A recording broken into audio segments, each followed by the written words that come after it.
Picture this scenario, because I guarantee it has happened to you in the last 30 days. Probably last week, maybe even today. It is 5:30 p.m. on a Friday.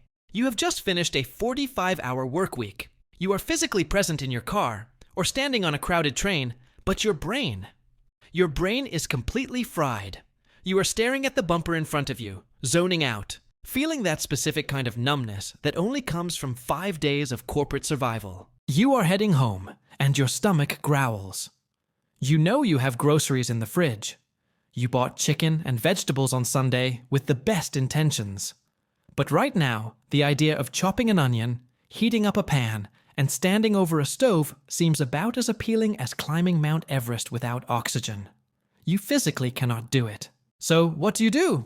You pull up the delivery app, Uber Eats, DoorDash, whatever. You scroll mindlessly. You order the Thai food, or the pizza, or the gourmet burger. The subtotal is $25. Then you add the delivery fee, the service fee, the small cart fee, the driver tip. Suddenly, that $25 meal is $45. You click place order. You don't even blink. Then you get home. You walk through the door, kick off your shoes, and maybe you crack open a beer or pour a glass of wine to take the edge off.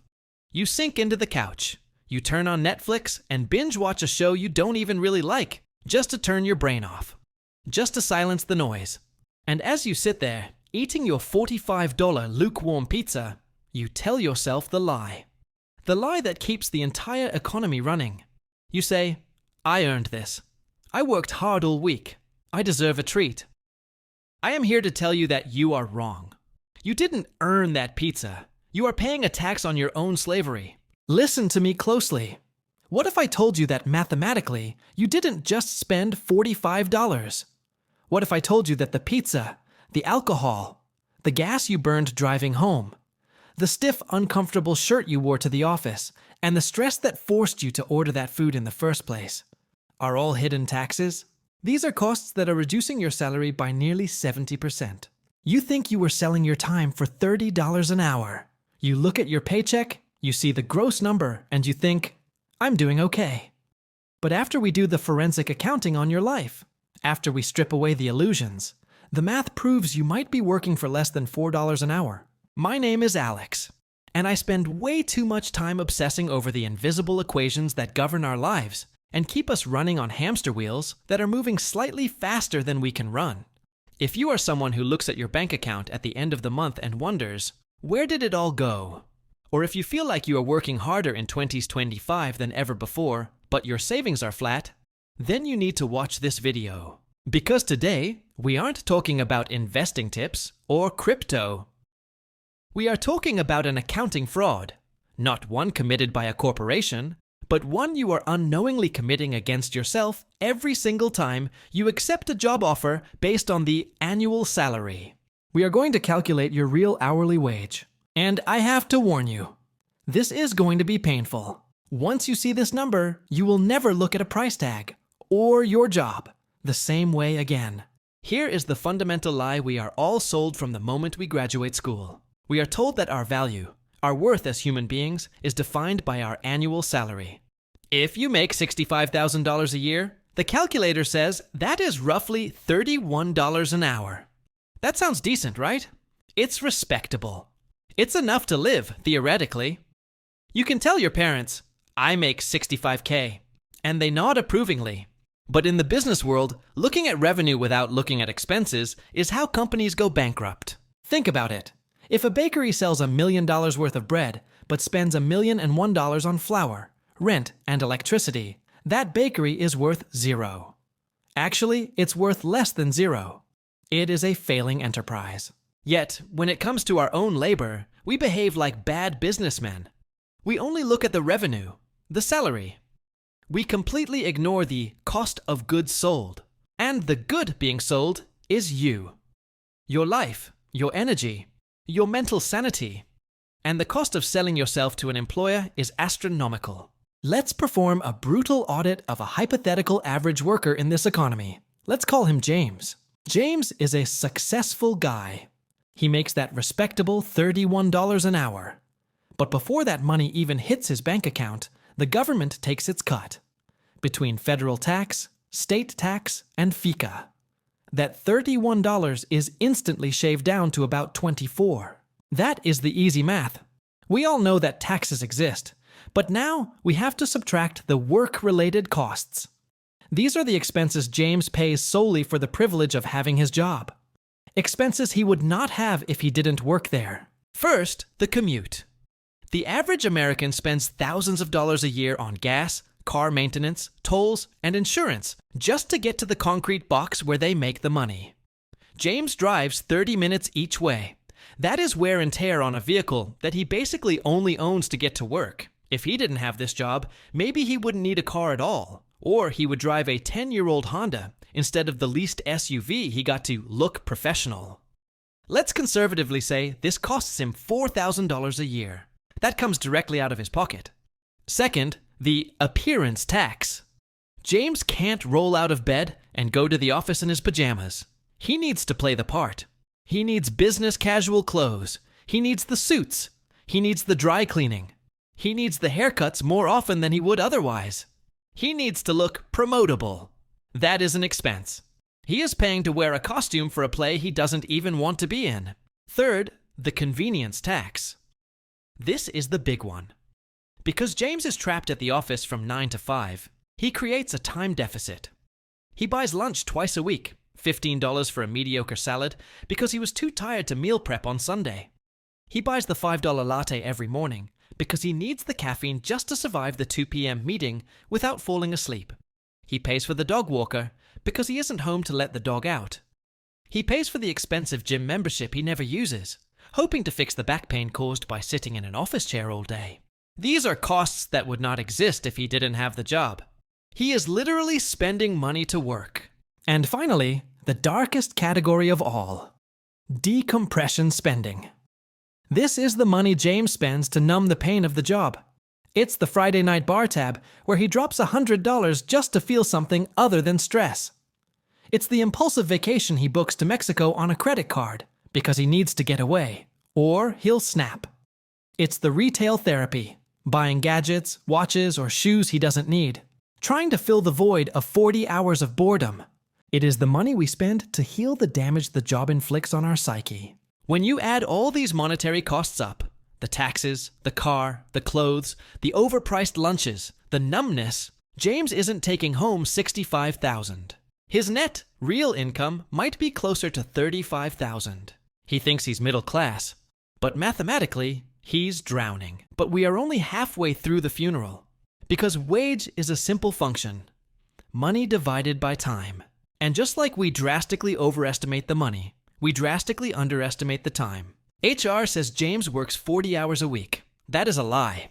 That is a legal fiction designed to make you feel free. James wakes up at 6:30 a.m., not because he wants to greet the sun, but because he has to shower, shave, and iron his shirt. That is 30 minutes of labor for the employer. He isn't doing that for fun. He is doing it for the job. If he didn't have the job, he would be sleeping until 8. That is unpaid labor. He drives 30 minutes to work. That is unpaid labor. He is transporting the product himself to the factory floor and paying for the shipping himself. He takes an hour for lunch. It is technically off the clock, but is he free? Can he go home? Can he take a nap? Can he play with his kids? No. He is held captive by the office building.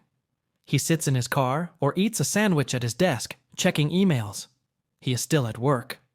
Then he drives 30 minutes home, more unpaid labor. Then, when he finally gets home, he spends 30 minutes decompressing, staring at the wall, venting to his partner about his boss, checking emails on his phone because he's terrified of missing something for tomorrow.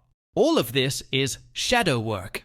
It is time that belongs to the job, but the job doesn't pay for it. If you add up the grooming, the commuting, the lunch hour, and the worrying, James isn't working 40 hours a week. He is dedicating 55 or 60 hours a week to his employment. So now, let's do the real math, the real hourly wage calculation. We take that whittled down net income of $35,000 from Part 2, and we divide it by the inflated true hours, nearly 3,000 hours a year. When you punch that into a calculator, that respectable $31 an hour evaporates. Suddenly, James is making $11 an hour, or $8. Or in some high-stress, high-cost scenarios, he is mathematically making less than the teenager flipping burgers down the street. Why? Because the teenager walks to work, wears a uniform provided by the company, eats free food, and leaves his stress at the fry station.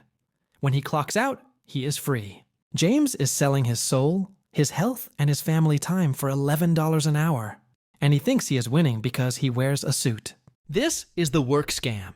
You have been tricked into a high-churn, low-margin business model where you are the product and you are selling yourself at a loss. Look, I know this sounds depressing. You might be thinking, great, Alex. I'm broke, my job sucks, and I'm a slave. Thanks for the update. But the reason we do this math isn't to make you depressed. It is to make you angry. And more importantly, to make you efficient. Once you know your real hourly wage, your entire view of consumerism changes. This is the antidote to being broke. Let's say you calculate your real hourly wage, and it turns out to be $10 an hour. Now, you walk into a store. You see a new pair of sneakers for $100. The price tag says $100. But your brain needs to translate that. That isn't $100. That is 10 hours of your life. That is 10 hours of sitting in traffic, 10 hours of dealing with passive-aggressive emails, 10 hours of missing your family. Is that pair of rubber and leather worth 10 hours of human suffering? Suddenly, the answer is almost always no. This math also exposes the trap of the golden handcuffs. We often take promotions that offer more money, but come with exponentially higher costs. Let's say you get promoted to manager. They offer you a $10,000 raise. Awesome, right? But now you have to work late every night, so you order takeout every night. You have to buy nicer suits. You need a second car because you can't carpool anymore. And your stress levels skyrocket, so you book a more expensive vacation. You might actually find that your real hourly wage goes down after a promotion. You are processing more money through your bank account, but you are keeping less of it, and you are giving up more of your life to get it. So what is the solution? How do we break this equation? The answer is not quit your job tomorrow and live in the woods. We have to be realistic. We have bills. The solution is to ruthlessly optimize your real hourly wage. This becomes the new metric for your success. Not income, but efficiency. Shristi, can you negotiate working from home 2 days a week? If you save 2 hours of commuting and $10 of gas, you just gave yourself a massive raise without the company paying you a dime more. Can you start meal prepping on Sunday? That lowers your cost of goods sold. Can you stop caring about what your coworkers think of your clothes? Every dollar of work expense you cut is a dollar of pure freedom. You have to start treating your labor like a business. A smart business owner doesn't just try to increase revenue. They try to increase margin. Your life is the business. Your margin is the time and money you have left over to actually be a human being. If you are making $100,000 a year, but you are spending 95,080 hours a week to generate it, you are a failing business. But if you make 50,000, spend 20, and work 30 hours a week, you are a highly profitable, robust enterprise. You are winning. Here's my challenge to you. I want you to sit down this weekend. Run the numbers, calculate your commute cost, estimate your taxes. Write that number on a sticky note. Put it on your credit card. The next time you go to buy something stupid, look at that number. Ask yourself, am I willing to trade 4 hours of my life for this plastic junk? We are living in an era where time is becoming the ultimate currency. The rich are buying time. The poor are selling it at a discount. Don't sell your time at a discount. Audit your life. Cut the vampire costs. And start building a gap between your income and your expenses.